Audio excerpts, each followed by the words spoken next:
Welcome back, guys. Going to talk about cannons today. So, over time, we've asked people in the comments to mention things they might want us to cover videos on, particularly in that tactics or play-based approach to the game. So, Patty and I are pretty lucky to have played a lot. We have a lot of the armies around, we've played events, and we've come into contact not just with the theory hammer of the game, but I guess in general, how units work, what really happens when you play a game, and all the messiness that that entails, and what tends to, one, see results, but two, also play as expected. So, really just figuring out if the theory hammer works. One of the things that came up are cannons. So, I spoke about in the 5 feels bad mechanisms in the game of cannons, particularly the laser line of sight aspect. It's a Freudian slip by me. I hope YouTube doesn't pick it up. But you can see in the image on the screen on the extreme left that there's a line of sight issue with cannons that can sometimes feel like it breaks the immersion of the game. At the same time, a lot of people in the comments of that video, and I tend to agree with them, see cannons as a really valuable part of the game. I tend to like cannons as the sort of technological limit of the society. This doesn't really go anywhere steampunk. If you're into this sort of genre of fantasy that really, once the Industrial Revolution happens in the world, you're moving on to machines more than swords and sorcery, which is what we're sort of playing for in a fantasy setting. So I thought this video would sort of look at how to use cannons well and sort of touch on how the rules sort of make them feel a bit too powerful at times, and then what we might do to sort of mitigate that whilst keeping them as a very valuable part of the game that characterize several different armies. So, what the first thing worth knowing is I think positioning a cannon is you get 360-degree line of sight because you can pivot for free when you're using it. So while, like in these images, you can see two different types of deployments, I think it's pretty good. Like your 360-degree line of sight, the default is to sort of go with that top right, where if you've got a hill, put the cannons on the hill together, and they're going to then have this unfettered access to the table. So, yeah, look, I guess that's sort of true. Interestingly enough, if you pivot with them, they're not going to be able to shoot through each other on this hill. So, I actually think the bottom deployment is a lot better in the sense there's a number of things going on. So, at the top, yep, you're getting that access to the tabletop. And if you know, the Cathay cannons and the Empire cannons have extreme range. I think it's 60 inches, which is pretty much the entire tabletop, especially when you're adding the bounce to the cannonball, which we'll get to in a second. But remarkably, that I have played a lot against cannons, and I find it easiest to attack these two cannons. You can see in the image that the coach is on the right-hand side, and it's going to hit one. And the coach is likely to also terror check cannons, which tend to have pretty weak leadership in general, or at least one that's vulnerable to being terrored and fleeing. And then it's going to overrun into the second one. And I've done this time and time again, and you can see that that's sort of like I'm making more points back than I've have to invest to do that. Below at the bottom is a lot harder. Like while you're giving something up with the line of sight of those cannons to go, it's not easy to go after both at the same time. They can be defended by units, and that while you're going after one unit, the other one, as the game becomes more congested, can be shooting at you.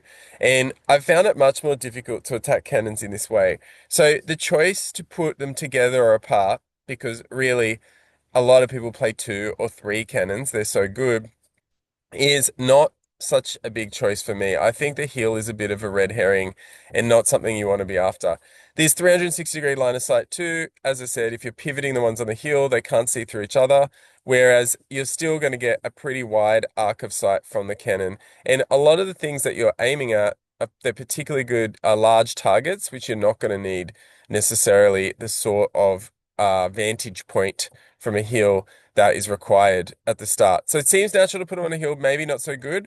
The fact that they also shoot like a laser, where you really only need to draw a line of sight, like a pencil thin line of sight on the table, and people get their laser pointers out for this, says a lot about it as well. So, that you don't need much to be able to scoop through and get a laser shot. It's essentially two-dimensional. Like it doesn't need to fit Even though a cannonball might clip something on the way through, that's not how the game works. As long as you can draw a straight line base to base, then you can shoot it. The second thing I talk about here is targeting. So there's been some errata to cannons. It came a bit later in the game, I think, but you have to pick a target spot because the cannonball bounces. And so that means when you're targeting a spot, you weren't necessarily targeting a unit. And so that gets around some certain like other rules or the wording of rules, like things like evasive to begin with. Since then, there's been even more adjustments. So cannons were not able to shoot through terrain anymore or through hills, specifically impassable terrain and high linear obstacles, which really for the most part function as impassable terrain in the game. So on top of that, a very interesting errata is that a character cannot be hit by a cannonball if it was protected by the lone targeting rule already, which I think the lone targeting rule is one of like is not a great thing for Warhammer necessarily. I think a lot of the problems we have with things like Tomb Banshees in the metagame come down to the lone targeting rule protecting characters, especially with 360-degree line of sight, which makes them next to impossible to kill. We made a video early on this channel where I'm playing Dark Elves and my opponent. I think this was the first video we made where I took what my opponent had done and made a video about that because I learned so much in the game. John Narita from Western Sydney Wargamers, he played Dark Elves against me, and even though I won very convincingly, was able to skip through with his Dark Elf Sorceress on a horse and pretty much do whatever it wanted, protected by Dark Riders and Cold One Riders in the background. So cannons can't kill the individual models that are protected. It is just assumed that they get out of the way. And that's something I'm going to come back to as a possible flavorful fix for some of the unimmersive things that cannons do in a fantasy universe. So you pick this target spot, and the target spot then it bounces, and everybody picks, which we'll get to 10 from the back, and we'll say why in a second. But this has sort of led to this approach to what's called Jedi laser cannons. So can you shoot through a unit? And in the image, which I've shown before, and Paddy talked about in his Renegade Crowns battle report, yes, the Black Hawk unit is going to take damage, and that's somewhat abstracted away where you take one hit per rank, per file, sorry, as it's come through that front arc. And then it's going to hit this Doom Diver in the back, but the cannon cannot see the Doom Diver at the time. And it just feels a bit meh, like about it. This is what people say, the Jedi idea that they can sense the Doom Diver, and then this laser, like you can even see Mike helpfully having the tape measure in its more two-dimensional format for the purposes of this video. Thank you, Mike. It was such a beautiful image. Hopefully it was staged dramatically and everything. So as I said, it can also be blocked by terrain, but a forest will not block it here, which you can see on the table. The hill to the right or to his left might, and it can stop. So one of the tactics that comes up, especially in this metagame, with bombards for exiles, Empire Nuln cannons, and Grand Cathay cannons around, and maybe even Dwarf Expeditionary Force cannons. One of the things about the metagame is having your cannons shoot each other off the board, so then your cannons can fire unfettered for the rest of the game. You need to score a direct hit because if it comes or land it on the hill and bounce it on the hill, because if it makes any contact with the hill, or maybe I'm getting confused there, and if you land on the hill, it has to stop as well because we've abstracted hills and they probably have a gradient. But if the cannonball bounces into the hill, it just stops. It can't go up the hill. But a direct hit is probably one, you can land it bang on. And if you do, then you're getting unfettered access to the rest of the table. So interesting tactic to know. Whoever goes first, trying to shoot each other's cannons off the board is a thing. So the way that works is everybody uses 10 from the back. And when I first started playing Old World again, this was something that was carried over because if you know how an artillery dice works, it's got a misfire on one side, and then it's got a 2, a 4, a 6, an 8, and a 10. So really, if you add those up and divide by 6, if you misfire, it's not going to count anyway, but your average is to hit about 5. So why that matters on top of that is that if you say 10 from the back, you're rolling twice. You're rolling once for the where is it going to bounce from, and then you're rolling again for how far is that bounce. and roughly your average is going to be 10. But on top of that, even if you roll a 10 straight up, it's going to land directly on your target and create a hit. So, typically you're shooting at large targets here. So I've got this image of my skull cannon having a crack at this Black Hawk chariot, lasering right through that gap and not hitting the impassable terrain. And in this case, yes, I did 3 wounds to it straight up. So the 5 plus 5 is the average, but also if you roll that 10, the worst you can do, unless you misfire, you are not going to overshoot it on the first one. So really the trick, that means that you're going to shoot it for sure unless you don't roll enough. So the combination there is some combination of 2s and 4s, and anytime you roll 6 or an 8 or a 10, it's going to bounce through. So that means pretty much cannons auto hit. And that's pretty full on in a metagame where war machines pretty much only hit on 1/3 of the time, including bolt throws where mostly it's 5s to hit as they're at long range on ballistic skill 3. And unless you're playing an elf one, which is ballistic skill 4 and quite expensive for what it does, given it's only got 2 wounds as well. So they can bounce through almost everything. Strength 10. So their strength 8 D3 wounds in their weakest forms, and they're like still going to wound most things on the 2 plus, and then their strength 10 D3 plus 1 wounds with armor bane and armor piercing as well. So, they can like pretty much smash apart an iron demon very easily. I think this is pretty good for the game. I don't have a problem with this at all. I like the fact that cannons are there, especially in a world with large monsters. I feel like in the balance chart, Games Workshop no doubt has in their office, and they meet every morning to talk about how they're going to continue to perfectly balance Warhammer. Right next to large monsters, you have the cannon. And I like the idea of war machines being this sort of unpredictable way of taking down large monsters through technology. We've all seen Game of Thrones and bolt throwers, and I think, this is the natural antidote to these large monsters, as well as maybe ranks of troops. So that's what I like to see. But God, it's easy. It's so, so easy. And the more cannons you have, the even easier it gets. The real only downside is rolling a misfire, and there are ways to mitigate that in the game with engineers and things like Chaos Dwarf Sorcerer Lords.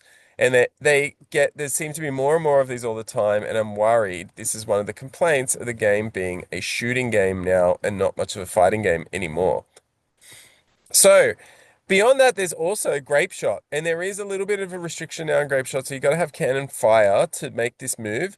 But one of the like again, let's talk about Games Workshop's little chart that they referred to all the time, and you would hope, next to that war machine, you've got skirmishers and light cav. And light cav tend to be the natural enemy of cannons because they can quickly get across the board, charge in, and a cannon crew is typically going to be 3 guys with weapon skill 3, toughness 3, and they're not much armor. And suddenly, the steeds and the guys are going to knock them out.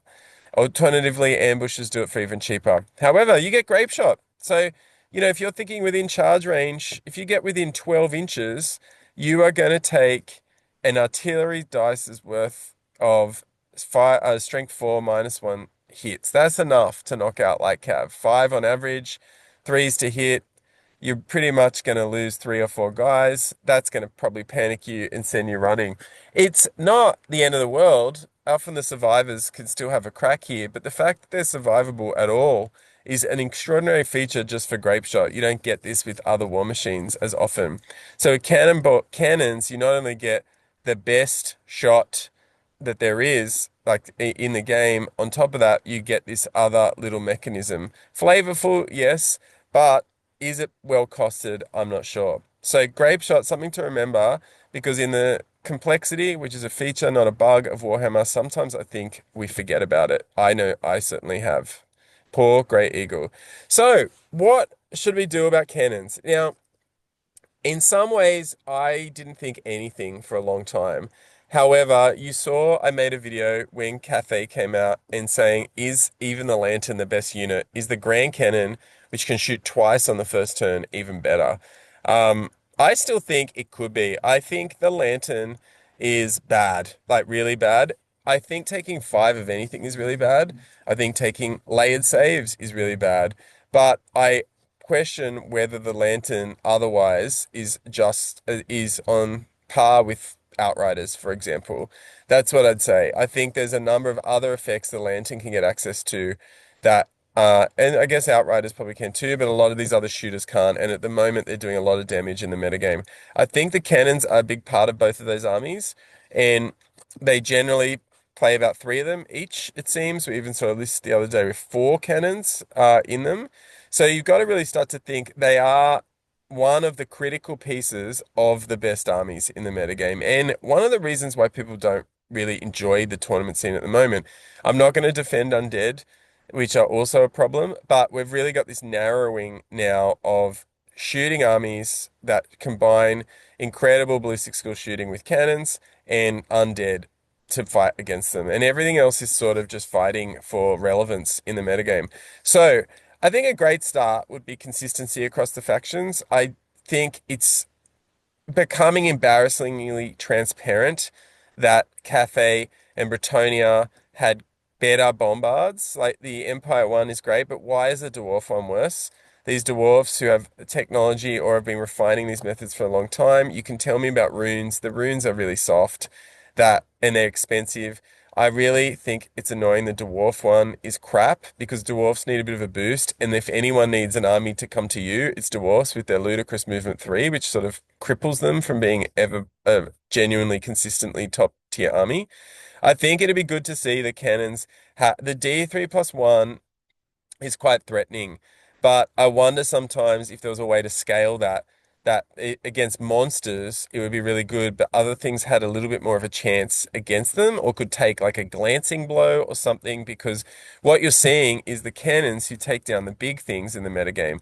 Anything that is 4 wounds or less that has a lot of flavor, like a Tuskor Chariot or a Bastiladon, for example, just has no place in the metagame. And this mid-tier monsters with a lot of flavor just get one shot by cannons, while your dragon with 9 wounds and a ward save runs around, sort of taking a few hits first. And then everyone's playing the top or the bottom of the metagame in that sense.